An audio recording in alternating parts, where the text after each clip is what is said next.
Agora, o que o Wilson Arruda me manda uma pergunta é o seguinte: eu gostaria de compreender melhor um aspecto da formação do filósofo Xavier Zubiri e, por conseguinte, da sua filosofia. Agradeço desde já por sua resposta.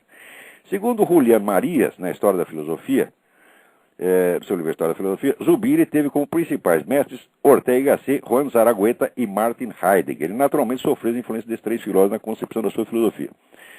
Minha questão se refere à influência do magistério de Heidegger sobre a gênese da filosofia zubiriana, já que após a publicação de Ser e Tempo, Zubiri foi seu aluno em Friburgo, de 1929 a 1931. Isso me ocorreu após ler o Mário Ferreira dos Santos, Filosofia Concreta, tomo 1, onde o filósofo brasileiro demonstra a confusão de Heidegger ao tratar das determinações do ser. Confusão ocasionada pela incapacidade de fazer certas distinções que ele poderia ter feito se tivesse estudado os escolásticos devidamente, pois ele já tinha estabelecido tais distinções séculos antes. Ora, se Heidegger não conheceu os escolásticos tanto quanto deveria, ficando, por isso, sem o domínio do status questiones, a ponto de fazer aquela confusão, e sendo Ser e Tempo sua obra principal, haverá, contudo, algum aspecto da filosofia de Zubiri que possa ser considerado como resultante da influência do pensamento de Heidegger? Muito bem, a resposta é que naquilo que Zubiri publicou em vida, porque Zubiri já publicou um livro, na verdade, que foi Naturaleza, História de Deus, Natureza, História e Deus. Nesse livro você ainda vê a marca, assim, vagamente heideggeriana, mas acontece que depois teve o negócio do regime franquista, o regime franquista não gostava daquele pessoal da Universidade de Madrid, mandou todo mundo para casa, um foram para o exílio, né,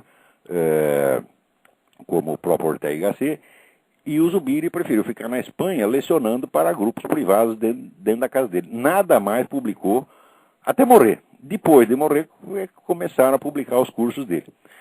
E você vê que nesse ínterim, onde ele ficou isolado da universidade, ele teve uma evolução pessoal absolutamente fantástica. Quer dizer, chegando a uma coisa totalmente original.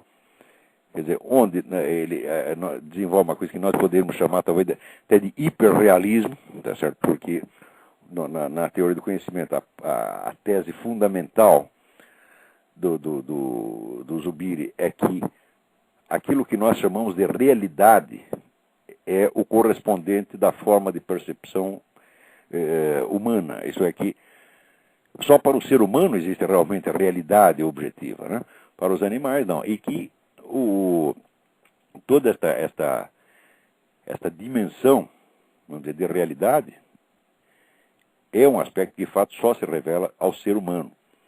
Tá certo? Que não é, evidentemente, o idealismo subjetivo, mas exatamente o contrário.